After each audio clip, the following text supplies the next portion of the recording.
preservation of and increased access to the 92nd Street Y Humanities Audio Archives is generously funded by the National Endowment for the Humanities. Good evening, ladies and gentlemen. My name is Asha Curran, and I am delighted to welcome you here tonight on behalf of the 92nd Street Y's Bronfman Center for Jewish Life. Before I introduce our guest tonight, I just want to take a moment to highlight a few of our upcoming events. Coincidentally, we are beginning a 6-session class on Maimonides this evening. If any of you are inspired enough to want to join that class, please call our box office tomorrow and you will be offered a prorated tuition rate. Next Tuesday, November 8th, please join us for our Jewish Literary Exchange event with Deborah Lipstadt. She will be here talking about her book, History on Trial, chronicling her legal battle with Holocaust denier David Irving. On Wednesday, November 10th, Elie Wiesel will be here for his first talk of the season, Faith in the Community. And lastly, on Tuesday, November 15th, you are invited to The Word on the Street, Trends in Israeli and Palestinian Public Opinion with Dr. Khalil Shikaki and Dr. Asher Arian. Please pick up a catalog if you want any more information about these events. Now, I am very pleased to welcome back to the Y Dr. Sherwin Nuland. Dr. Nuland was here last year for our Jewish Literary Exchange series to discuss his memoir, Lost in America, A Journey with My Father. Dr. Nuland has written for The New Yorker, Time, Life, The New York Times, The Boston Globe, and The New York Review of Books, among many other publications. He is also the author of numerous books, including How We Die, a reflection on the modern way of death, which was on the New York Times bestseller list for 34 weeks. It won the National Book Award and was a finalist for the Pulitzer Prize and the Book Critics Circle Award. His most recent book is Maimonides. Dr. Nuland is clinical professor of surgery at the Yale School of Medicine and fellow of the university's Institution for Social and Policy Studies, and he serves on the executive committee of Yale's Center for Bioethics. As you can probably tell, I could go on, but I will not. I am delighted to welcome Dr. Sherwin Nuland here to the Y tonight.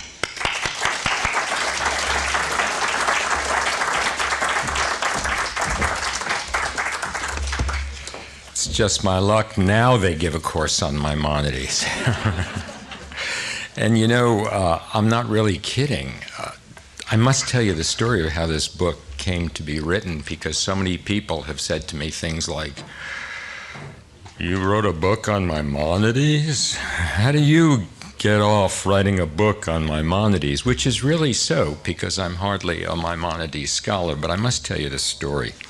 And it goes back a while. As you know, there are Jews on this end of the spectrum, and there are Jews on this end of the spectrum, and these fellows wear black hats and they have long payas, and those fellows forgot they were Jewish, but yet they are. So the whole notion began to be, how do you bring everybody together? What vehicle, what means can there be to create what is essentially a rainbow? Remember Jesse Jackson and his Rainbow Coalition, you bring everybody together. Well, it turned out that some fellow whose name was Sheldon Bernstein made 10 billion zillion quintillion dollars on the stock market, decided in his middle 50s, I think, that he was an Orthodox Jew, started calling himself Zalman, began giving money to Jewish organizations, and when he died, left a large amount of money to create an organization called, interestingly, Keren Keshet, the Rainbow Foundation,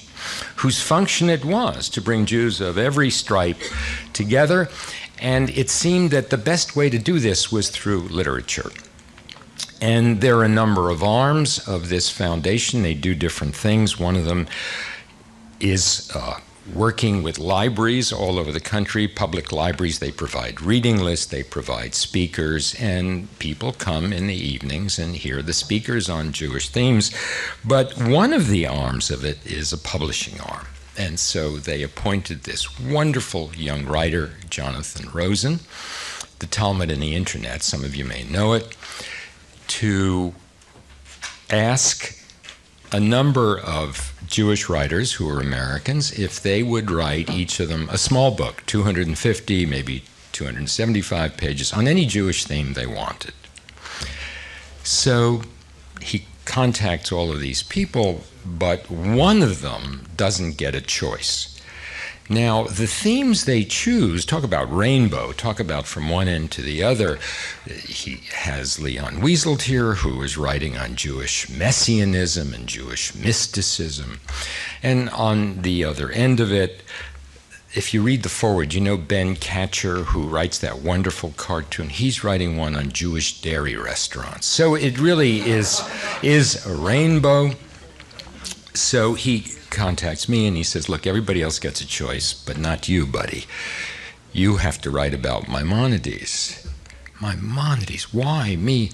Because you're a Jewish doctor. You know, that's my qualification for writing about Maimonides. The interesting thing is that every Jewish doctor, seriously thinks he knows a lot about Maimonides. So I said, sure, I'll do that. Write this book. I'll read a little bit, and I'll write a little bit, and I'll do it.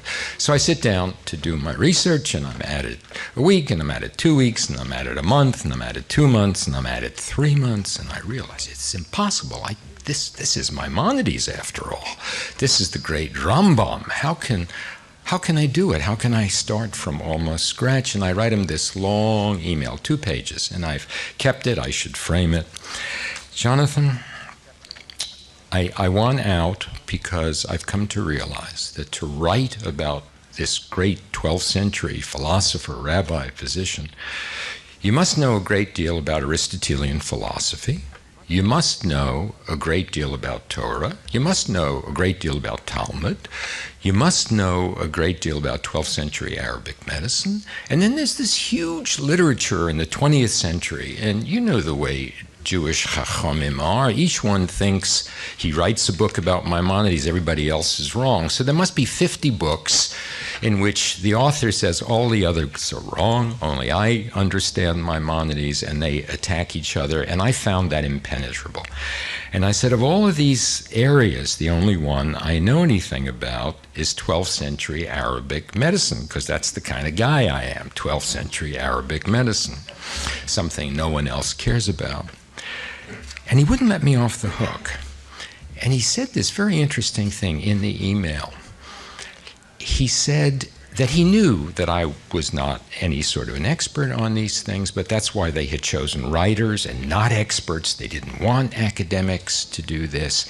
And then he writes, if Maimonides is lost to you, he is lost to all of us.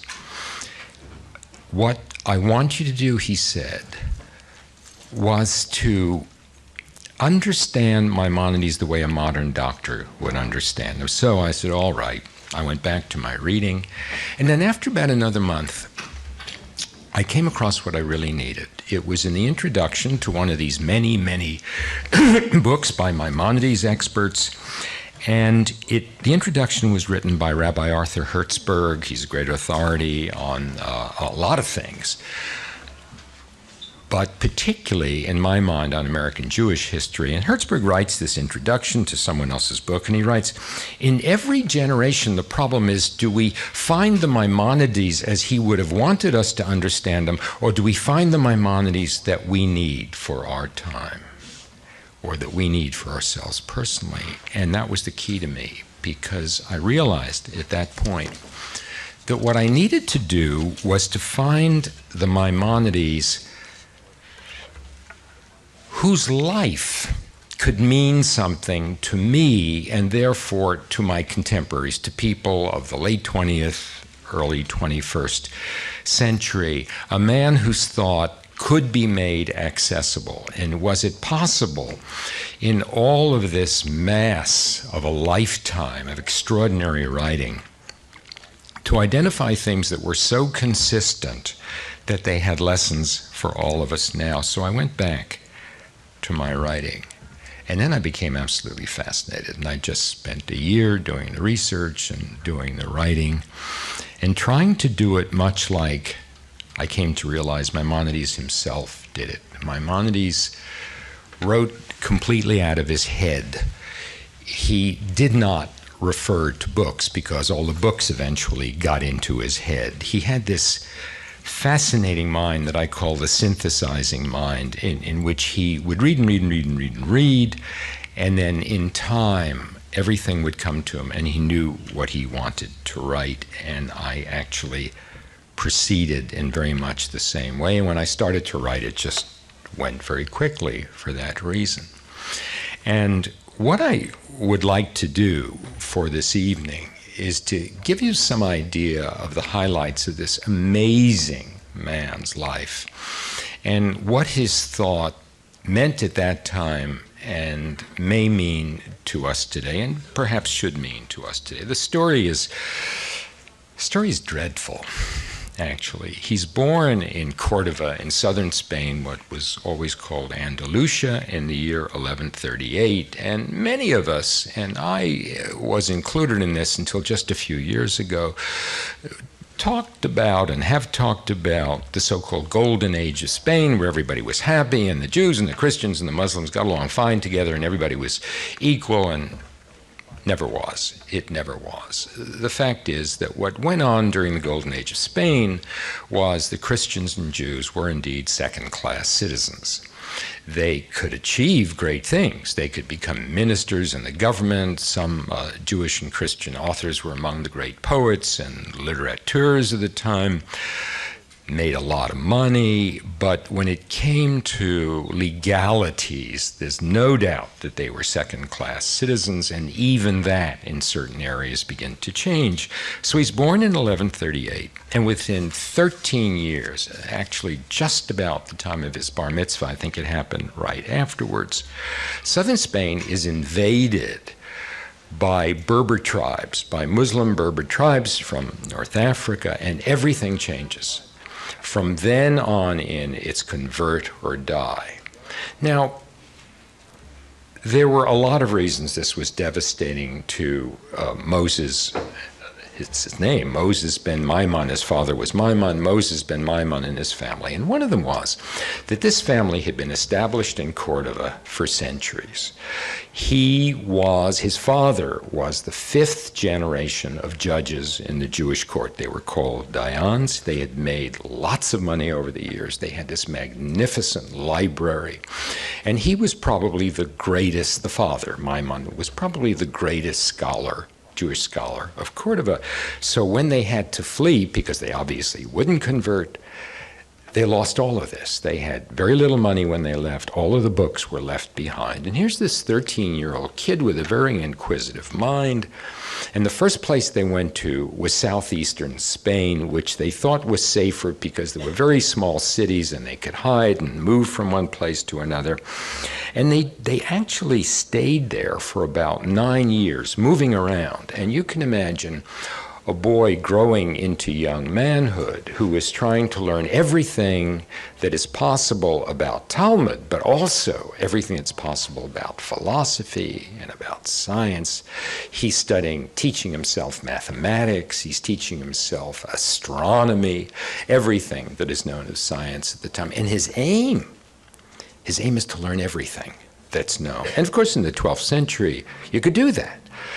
But you could do that mostly if you had teachers, if you had libraries, if you had a solid place to stay. He's teaching himself this all along. Finally, they realized that it's just not going to work to keep wandering this way. They've got to have a solid place to stay because they recognize they've got a young genius on their hands and he's got to be educated in a stable environment. So they crossed the Mediterranean and they moved to Fez in Morocco. Things are just as bad in Fez, but there's a difference because of the way the city is constructed. Everybody's house is behind high walls. The houses are close together. The streets are narrow.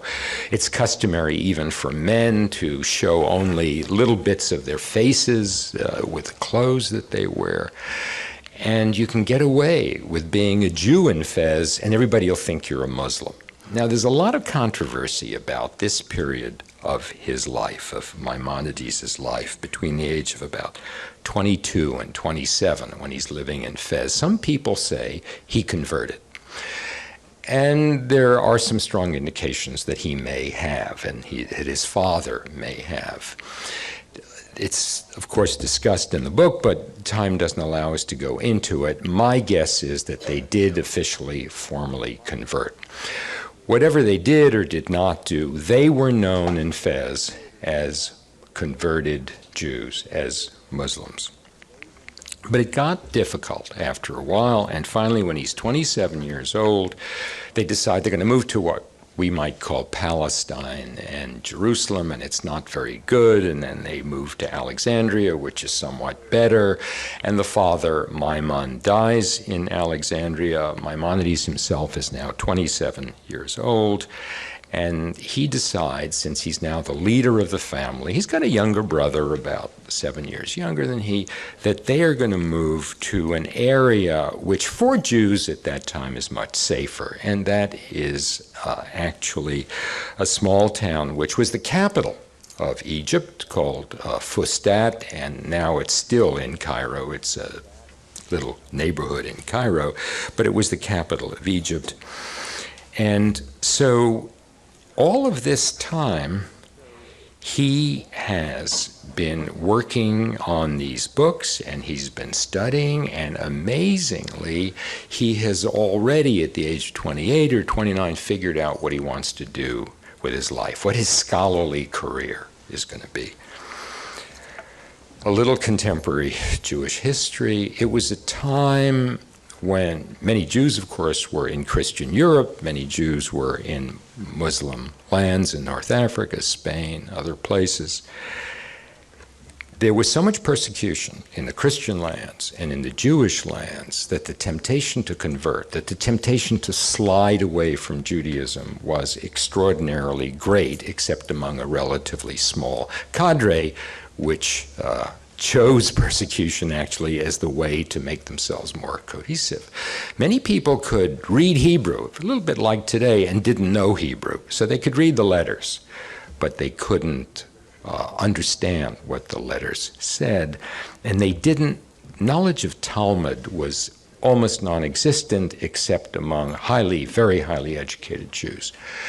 So he made it his mission, and this was one of the great missions of his life, to make the Talmud, at least the first part of the Talmud, the Mishneh, the difficult part, the halacha part, the part that's got to do with the laws, make it accessible to the ordinary person so that they would know how to live and how to behave. So what he ended up doing was what we today might call cliff notes on the Mishneh.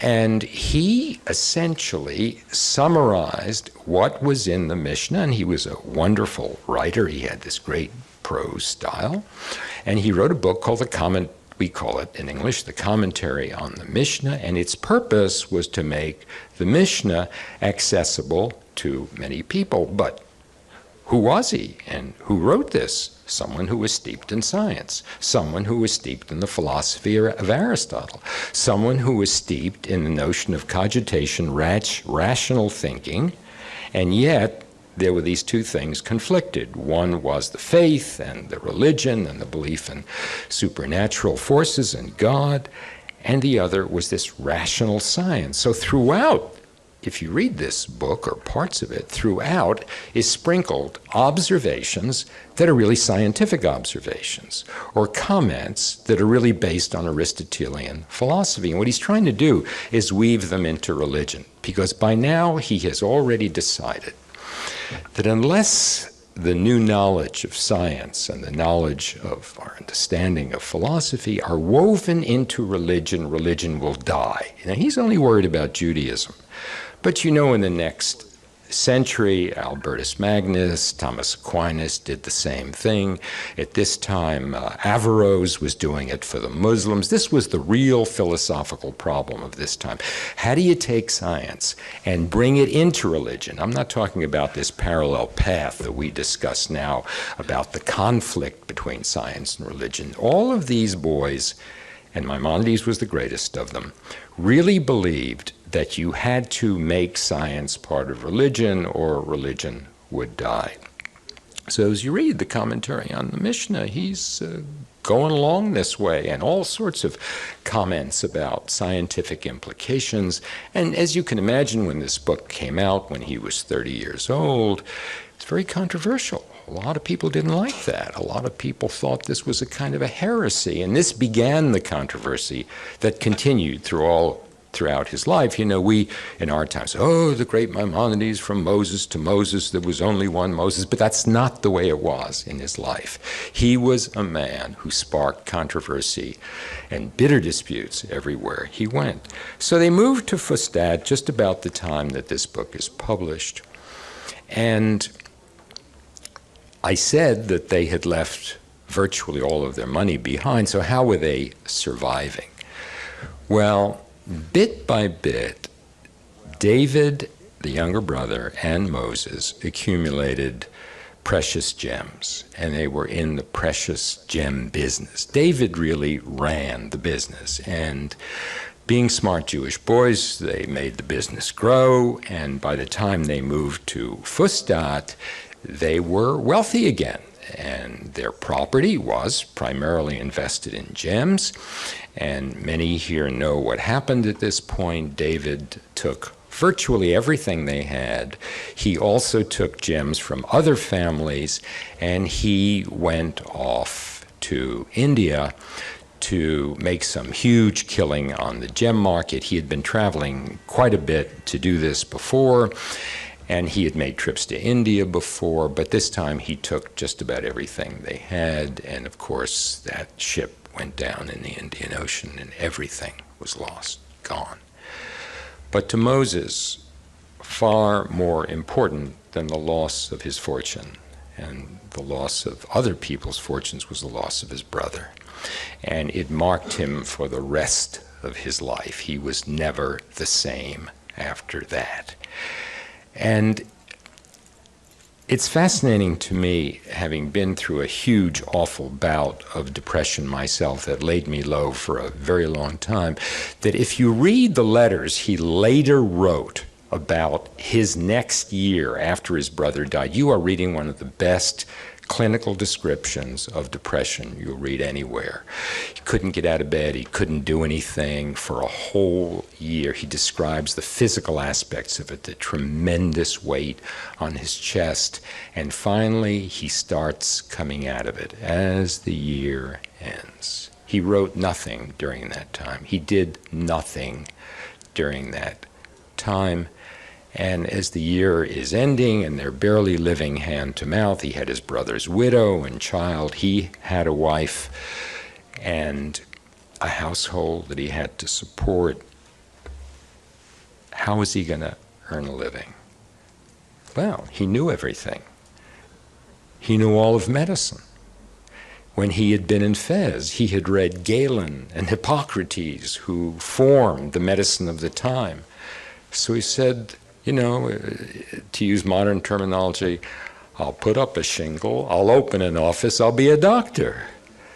And of course that was in the great tradition of Jewish doctors, because in Talmudic times, the most well-educated people, of course, were the rabbis. The Talmud was filled with preventive medicine, clinical bedside medicine, public health, all of which had been learned from the Greeks during the Hellenic period, 100, 200 years before the Common Era. So the medicine he knew was Greek medicine, which was the scientific medicine of the time. So he's got all this book learning, and being a smart fella, once he started seeing patients, this clinical experience made him an outstanding physician very, very quickly.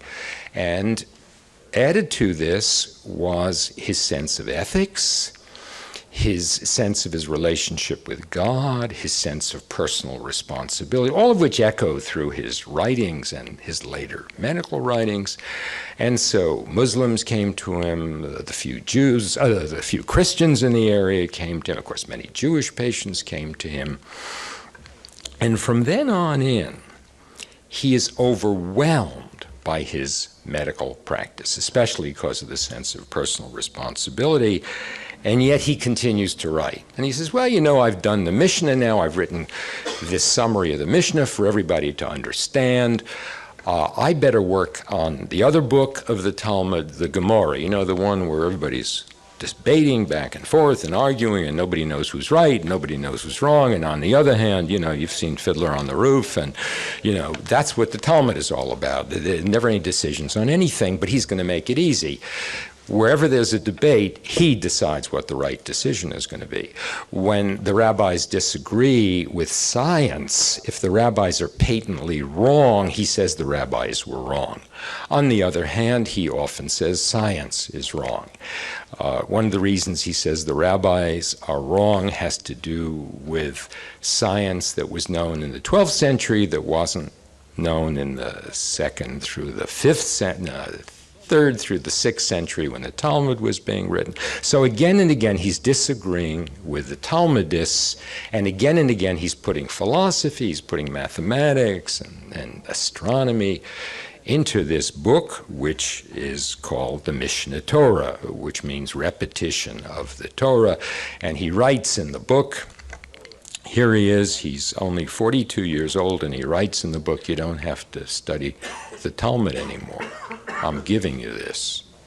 Anybody who reads this will know everything. Well, you can imagine what all of these chachamim, all of these major rabbis thought of this guy who is asserting that he is the great authority on everything. And worse yet, he's disagreeing with, people named Akiba and Hillel and Tarfon. You just don't do that. So once again, he has created an extraordinary synthesis of Jewish knowledge and put his own stamp on it. Well, everything would seem to be completed now. His life's work would seem to be completed, and in a sense, it was. There's only one problem, and the problem is that everything he's written has been for the ordinary man. It's been for people like us. I guess maybe 90% of people here are not Talmudic scholars, are not rabbis, probably people like me. You went to college, you're interested in certain things, you want to know about Talmud, you read these books. But there is this small cadre of highly educated people, maybe not as smart as Maimonides, but as well educated, who know science, who know philosophy, who know religion.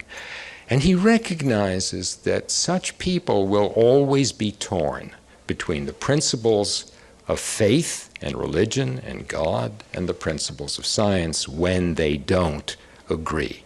So he writes another book for the people who are perplexed by these problems, who are confused by these problems. And he calls it, of course, as you know, the Guide for the Perplexed.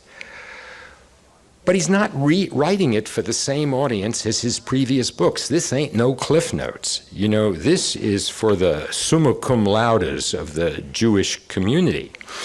It is for people who are steeped in science, steeped in philosophy, and know Talmud backwards, forwards, and inside out.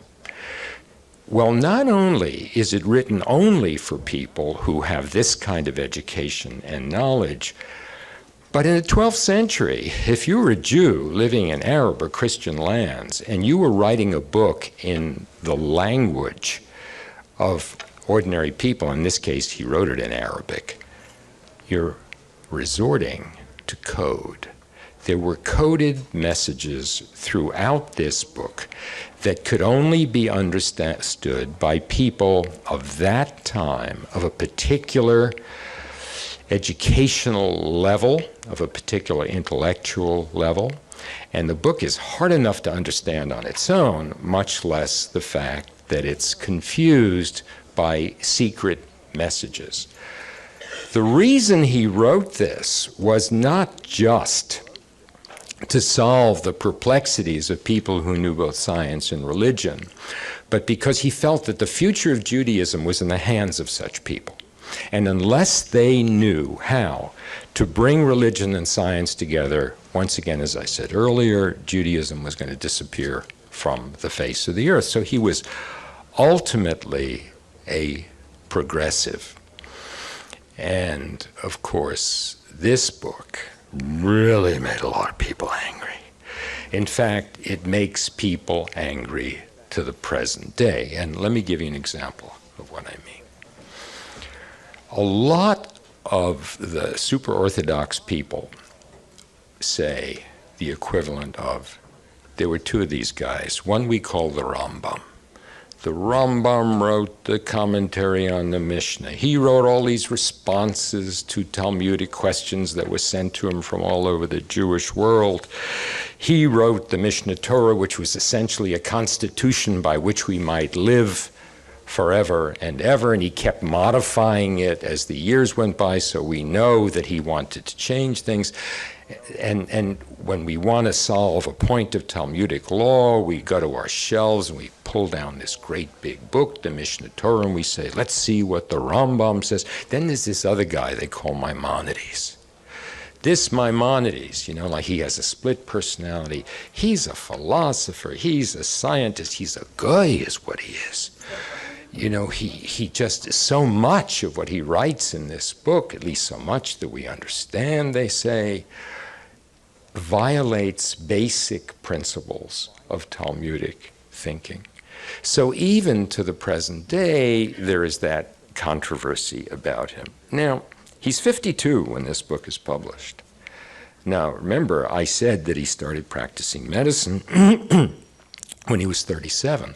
So for 15 years, he's had this huge practice of medicine, and he's been reading and writing and studying, doing all of these things. It wore him down. And somewhere in his middle 50s, we begin as we read letters that were written at that time and observations written by contemporaries that he's going into heart failure. Slowly, but slowly he's going into heart failure. And finally, when he's 66, he dies, and he's buried in Tiberias, and he dies a controversial figure. Of course, the centuries have changed that. There is still the controversy about the difference between the Guide and the other books, but most of it has disappeared. And he did one other thing before he died in the last 10 years of his life.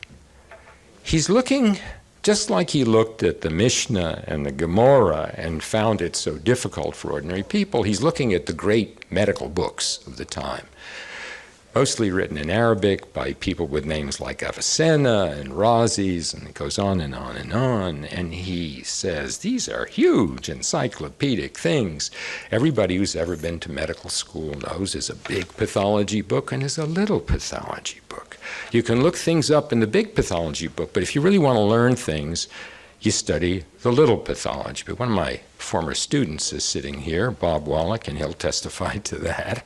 And so he said, we need little medical books. So he writes a series of 10 unbelievably clear medical books all the time doing his other work. So you can see how he wore himself out. The medical books are written in Arabic, as was the Guide for the Perplexed. So it's understandable why in the 12th century, actually the early 13th century, 1204, such a man should wear himself out and die. So what did he do? What is his heritage? And what is his heritage for the ages, including for our time? In the first place, I think one of the most significant parts of his heritage is to solve the difficulty in accepting a literal interpretation of the Bible. Here he is, this man of great faith, this man who believes completely in God, and yet he doesn't believe the world was created in 6 days, and he doesn't believe in the miracles, and he doesn't believe in a lot of things. So how does he get around this? This starts very early on with that first book, the commentary on the Mishneh, which came out when he was 30 years old. He says, you know those great stories that we read about Noah and the ark and all of this sort of stuff? It's bubamyces. It's not true. It's like putting raisins in the cereal for your kid so he'll eat it. These are fascinating stories to attract simple people, but that's not really what happened. What really happened is much more complex. And keep reading my interpretation of the Talmud, and you will begin to understand what really happened. And he uses words like metaphor, allegory. He says this over and over again, hyperbole. So that his notion of some of these difficult to accept concepts was that they were just stories to bring people into some interest in Talmud and in Torah, obviously, so that they will study this material and understand it and study it in depth. Another one of his major concepts was the totality of devotion to God, that our purpose on earth is to come closer to God by understanding God's ways. And the way you understand God's ways is not through prayer. That's not the important thing. It's through study, and especially through study of science. And this was a Greek concept. The Greeks introduced this idea that if you understood nature, understood the heavens and mathematics, you would come to understand the complexity of God's thinking. This was the only way. Prayer was a nice thing and an important thing, but that isn't how you came closer to God. You came closer to God through Greek philosophy and science. And then there was this other concept that I call integrity, in the true sense of the word, integer one, the unity of everything, unity of behavior. You just had to be a good person. There was no room at all for chicanery in business, for any kind of dishonesty. You had to essentially be as perfect, or at least come close to being as perfect, as God was. And to do this, you had to stay healthy. It's one of the reasons that medicine so appealed to him, because unless you're healthy, you cannot study God. He believed that physical purity, moral purity were the same thing.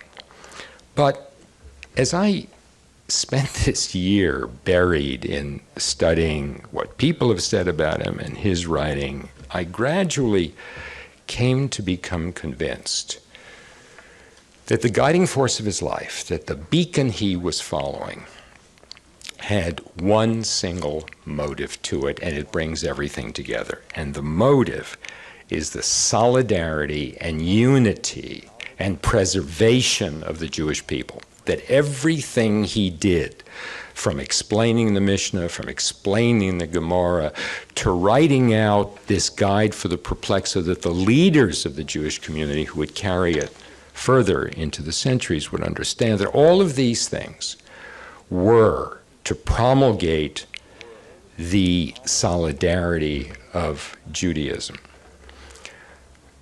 Some years ago, about 10 years ago, Jim Ponette, who is the rabbi of the Hillel at Yale, has been there forever, asked me to give a talk and then become part of a panel in the debate, Maimonides, Jew or Greek. And this is what was meant. Was he really a man of enormous faith? Or was his purpose just to keep Judaism together, and he was really a rationalist, and he was a scientist, and he was, a philosopher, but he was a crypto-agnostic, really. And all the other stuff was just hiding. And of course, a number of commentators on the Guide to the Perplexed have said this, that he was really an agnostic. And it's all hidden away between the lines of the Guide to the Perplexed. Well, I just think that's utter nonsense. And I think it's utter nonsense because of a principle that historians call presentism, looking at the past through the eyes of the future. There were no agnostics in the 12th century. Everybody was a person of faith. The whole notion of agnosticism, of atheism, of a complete separation of science and religion came about in the Enlightenment of the 18th century when the French philosophers said, what do we need religion for? This is something separate, and nowadays we're left with that. And we write all kinds of fancy things, and I've written them myself about these being two different systems of thought. Maimonides didn't think they were two different systems of thought. He believed they were one system of thought. There was only one way of looking at the universe, and it could only happen with faith in God and the principles of science as they developed being brought into religion, even if that meant changing your interpretation of what the supernatural meant. Someone said to me not long ago, I guess actually about a week ago, what do you think Maimonides would be if he were alive today? And I said, very simple. He'd win the Nobel Prize in physics. He was a brilliant mathematician, understood what was then known of physics like virtually nobody else did. So when you begin thinking about what the guiding force was, what the ultimate motivation was, you can only come to one conclusion.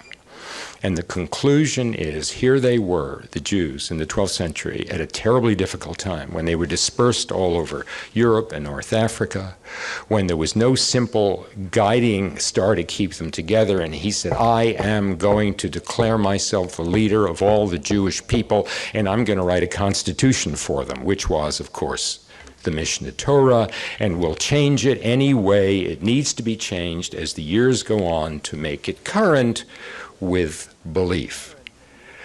I must tell you, I have to interrupt myself, parenthetically tell you a short story, a true story. I have a friend, he's about my age, his name is Benjamin Harshav, and he's professor of Hebrew literature at Yale. He was born in Vilna, got out of Vilna on the last train before the Nazis came in, fought in Russia as a partisan when those areas were overrun by the Germans, somehow makes his way to Palestine in 1946, joins the Haganah, fights in the War of 1948, then starts studying philosophy, and he comes to Yale and he has this huge endowed chair, and he has no religious faith at all, but I don't know anybody who knows Talmud more than he does. And one of the great joys of Passover is to go to his non-Pesach Dikkes Seder and learn more about the origins of Passover than you might if the Vilna Gaon himself were making the Seder. So he, about 2 years ago, is walking down the street in New York City. It could have been this street for all I know, but he says it was in Midtown. And he passes a mitzvah mobile. Now, you know, the mitzvah mobiles are in the hands of the Lubavitcher, and you know the Lubavitcher have this notion that nothing should change, everything should be like the Hasidim, 17th century or before, that it has to be just literally like it is in the Bible. And this, close to middle-aged, as he described him, Lubavitcher sticks his head out of the mitzvah mobile on seeing Binyamin. Now, you have to understand what Binyamin looks like. He's about 5'7". He's built like a hydrant, and he's got that face that we all have. We got this 3,800 years ago. We're easily recognizable. But Binyamin, even more than most of us, and he waddles a little bit. So the chassid sticks his head out of the mitzvah mobile, and he says, "Hey, mister, you Jewish?" That's what they do. Now, you've all heard that. Benjamin, he's walking away, and he turns around, looks at him, and says, "Yes," he says, "I'm Jewish, but you're not." He was making a Maimonidean statement. Because I think if Maimonides were alive today, he would look with a certain amount of amusement at the Hasidim and at the Lubavitcher, and would be fascinated by the notion. I think Reconstructionism might appeal to him. I think it really might. It's hard to know. I don't think he'd quite become Reformed yet, but whatever it is, he would certainly not be one of these super Orthodox Jews. Now, there's one more thing I want to talk about, because I want to obviously leave some time for us to ask questions, make comments, the medical stuff. Here he is with his reputation for being the great physician, and clinically we know he was, and it's epitomized in this magnificent Oath of Maimonides. For more than 20 years, 1977, 28 years, I have, and I still have, within 10 feet, sometimes 5 feet, depending on how mixed up my desk is, of my elbow, on a wooden plaque, a copy of the Oath of Maimonides. And I have read it over and over. As many know, it is now used as an oath in many medical schools instead of the Hippocratic Oath. and it's a wonderful thing.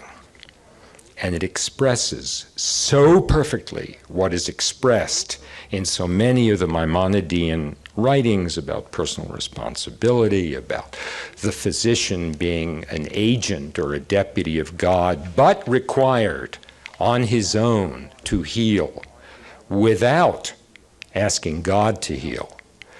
And this is what the oath is all about. It's a stirring document, and it's a prayer, asking for God's help to give oneself the knowledge, the technical ability to solve this problem.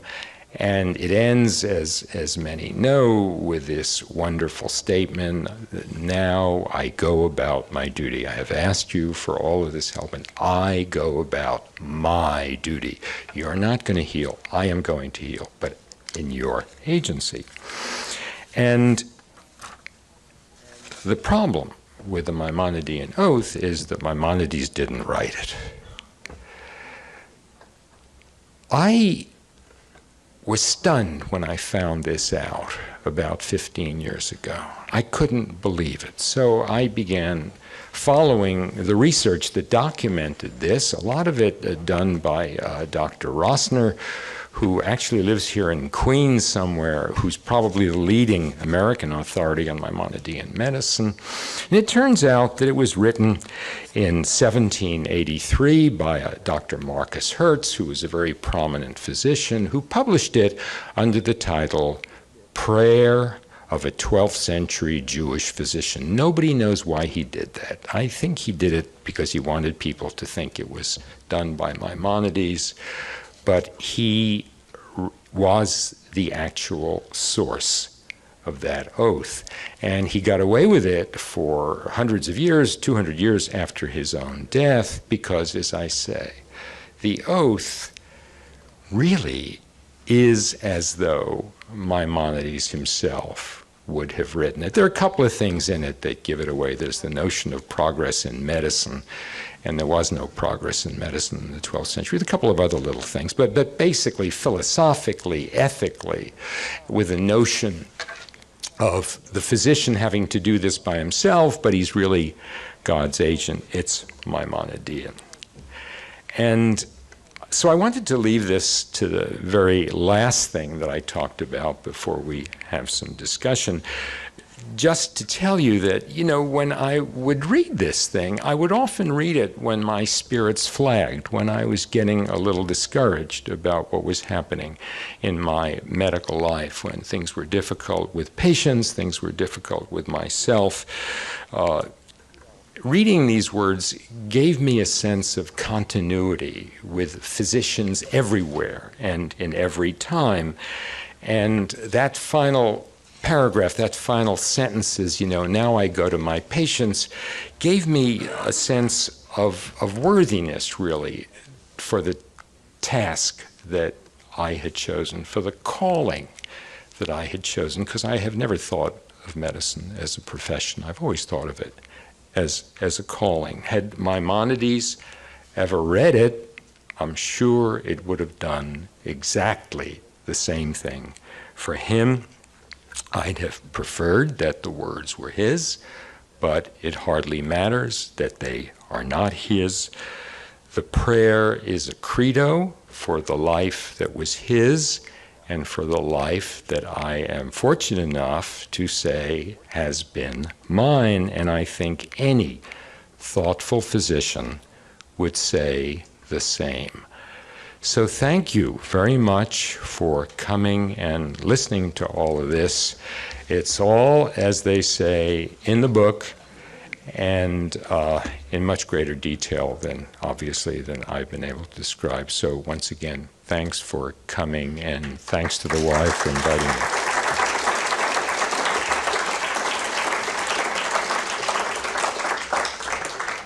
me. Yeah.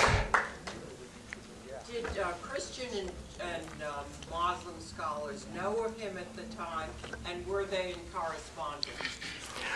They were not in correspondence because most of the Christian scholars who did this work did it in the following century. Thomas Aquinas and Albertus specifically. Thomas Aquinas not only mentions Maimonides a fair number of times, but I didn't know there was an index of Aquinas, but someone told me not long ago that there is an index, and there's a whole column of references to Maimonides in Aquinas' literature, and that's true of Albertus and Averroes, and Abelard was another one in France who's doing the same thing. Yeah? Clearly, the man in his time was controversial, out of the mainstream of Jewish thought, of mainstream Jewish thought, and clearly today is a man viewed as the greatest Jewish thinker, or certainly mainstream Judaism.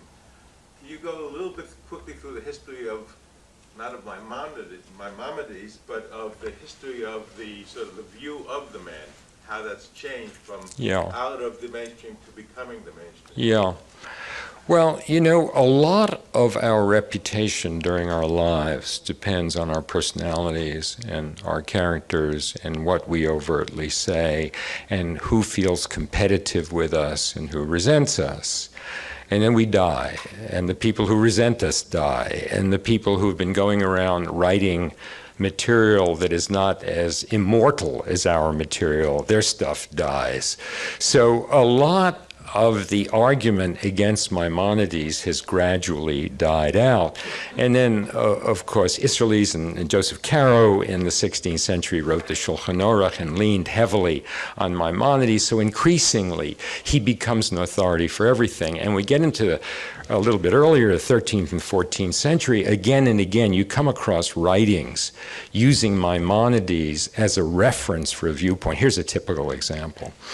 In the 13th and 14th century, after he had long been dead, a lot of the rabbis were becoming increasingly worried about the incursion of philosophy and science into religion. And there was a dictum in many areas that one is not permitted to study philosophy and science. Medicine was always exempted.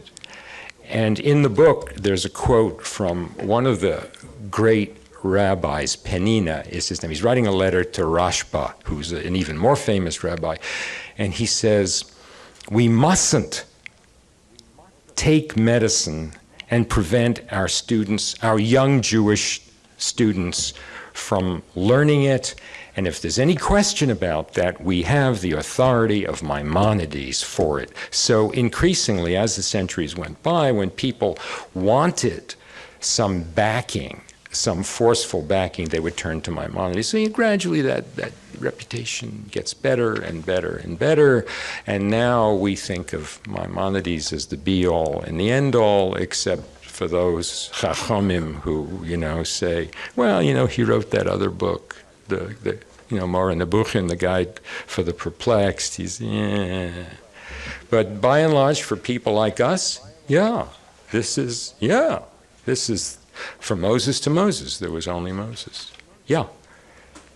If there's a truism in contemporary times between people of faith and people of so-called reason, it is the importance of being skeptical. The question of asking questions in contemporary times. So if there's perplexity about that concept, that is, you're always asking, how do you know? Why is it true? Did Maimonides attempt to help people when he was talking about perplexity in his time? Well, of course, Maimonides, this is a fascinating question. And, we would need a few cases of beer in a weekend to keep talking about it. But here is a man who felt that I must lay things down, A, B, C, D, E, F, G, as though there is no question for ordinary people. So when you look at the guide for the perplexed, these kinds of things come up. But if you look at the Mishneh Torah and the commentary in the Mishnah, all questions are answered. Everything is right. So for ordinary people, he didn't allow perplexity. He didn't allow the principle of uncertainty, which every real thinker knows is at the basis of all of his thinking. It's the basis of all science. I used to write a column for the American Scholar about medicine. I called it The Uncertain Art.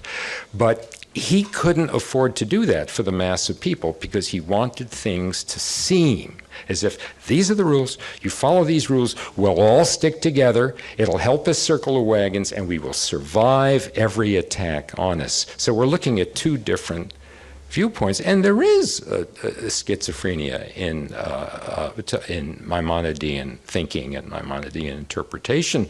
And if you read these 20th century people who are writing about him, they're arguing back and forth about exactly this issue. Yeah. May I ask you to stand because you're in the back and it's hard for me to hear? I don't know that much about Maimonides, but I understood that he took a lot of things that the Torah said and tried to give both a rational and a religious explanation. For example, why eating pork was prohibited. No, he would actually, when there was a disagreement, he always came down on one side or another and gave his reasons for it. He always did that. He never tried to explain things on two sides of an issue, not in the Mishneh Torah and in the commentary on the Mishnah. But did he try to give both a rational reason for it and...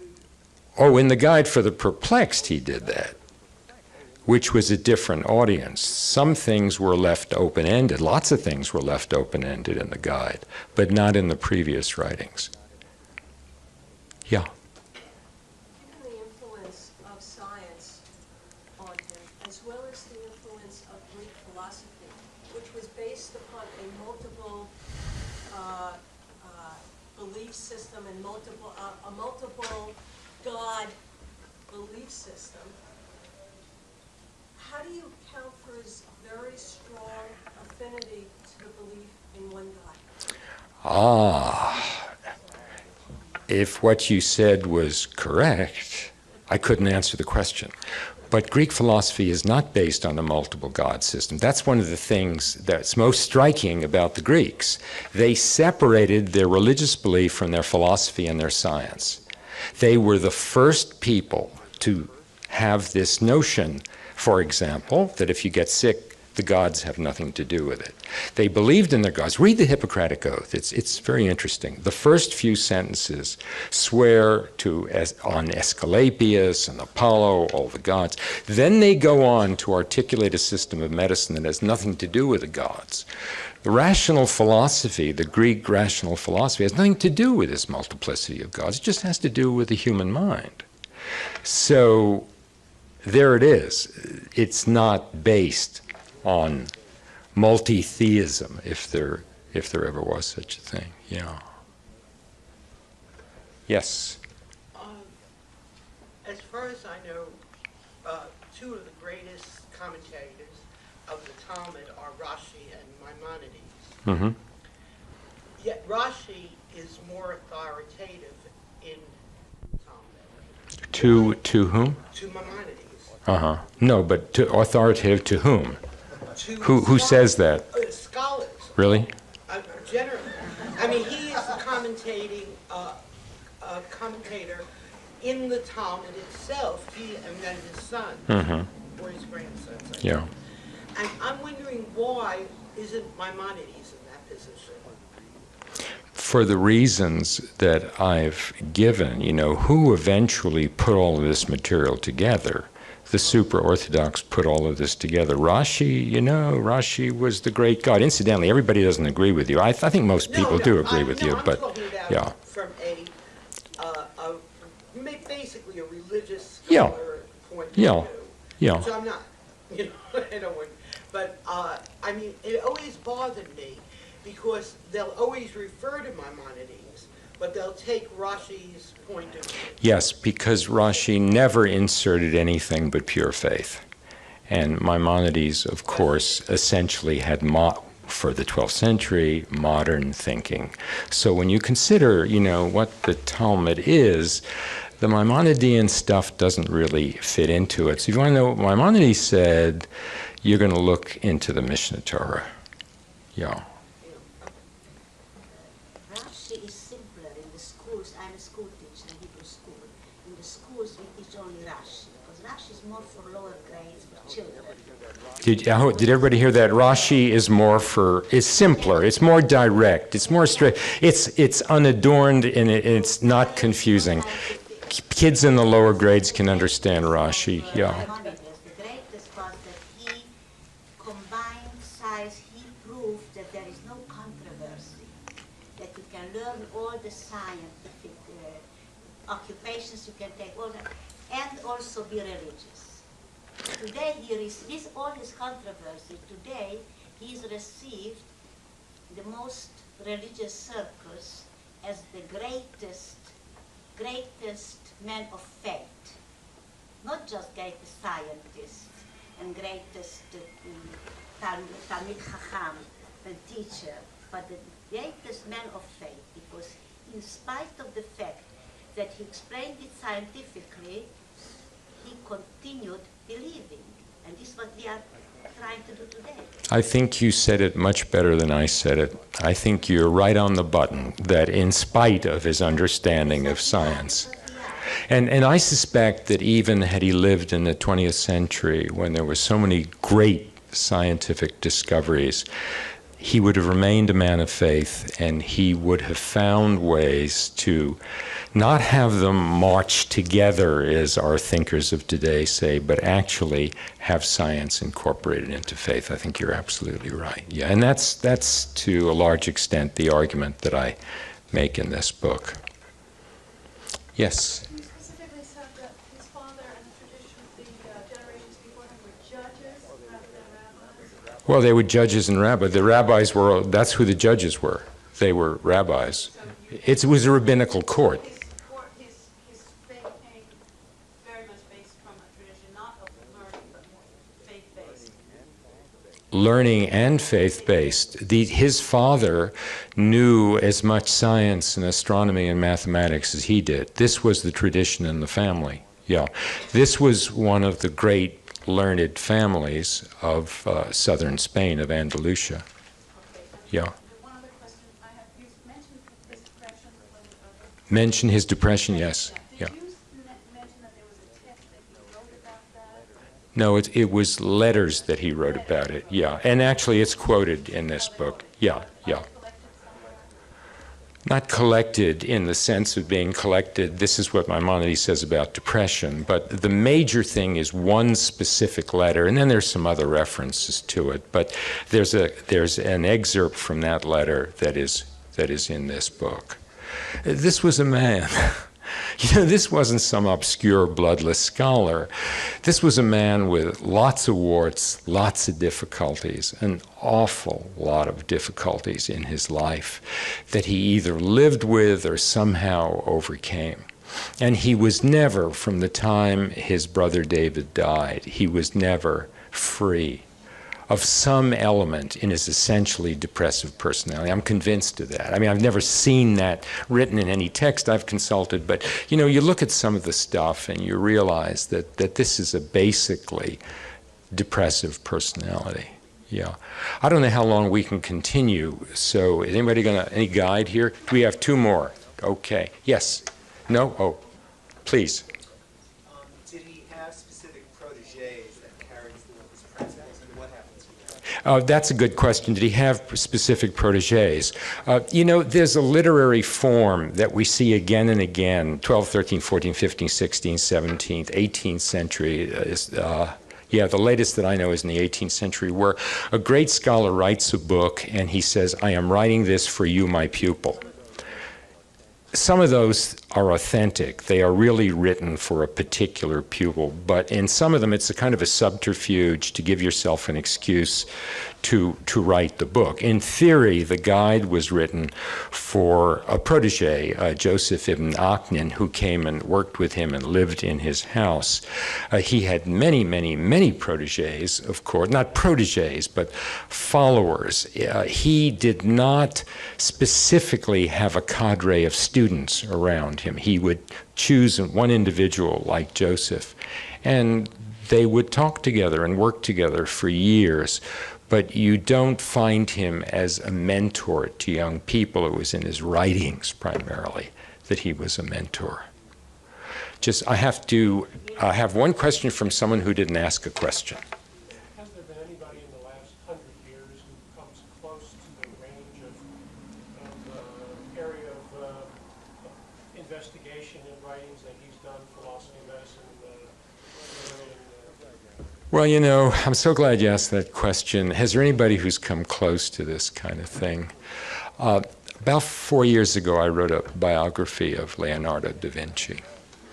And I came to realize something when I wrote that biography, which is that every once in a while there arises on this planet someone whose intellect so far exceeds the smart boy or smart girl intellect that you can't measure it in the same kind of units. Leonardo was such a person. There's no question about it. How do you imagine a Leonardo? And I thought, you know, people would say to me, who was the greatest intellect of all time? And they would say things like Einstein or whatever, you know. Johnny von Neumann, and then my response was always the same, but in one area, Newton, one area. The only two minds that I know of that were such eclectic minds were perhaps Descartes was one and Goethe was another, but they didn't accomplish nearly as much as he did. So then when I studied Maimonides, I realized, my God, I found another one. My guess is plenty are born, but they never get anywhere. They're lost in the ghetto on 125th Street. You know, they just don't get an education. They don't have opportunities. So there are very, very few that we ever find. But I think that there are people who are super intellects. It's the only way I can explain a Maimonides. It's the only way I can explain, certainly, a Leonardo. You know, when I went through a particular phase of my life when I was first starting to study Leonardo, I was convinced that his name wasn't really Leonardo da Vinci, that his real name was Lenny Davitsky. Because how can a guy from Vinci have that kind of chokhmah in his head? I don't want you to think I'm one of these people who subscribed to that silly article in New York Magazine last week about, you know, why are Jews so smart? It's genetic. Yeah, sure. Okay. Well, once again, thank you. Thanks for listening. For more information on the 92nd Street Y, New York, and all of our programs, please visit us at 92ny.org.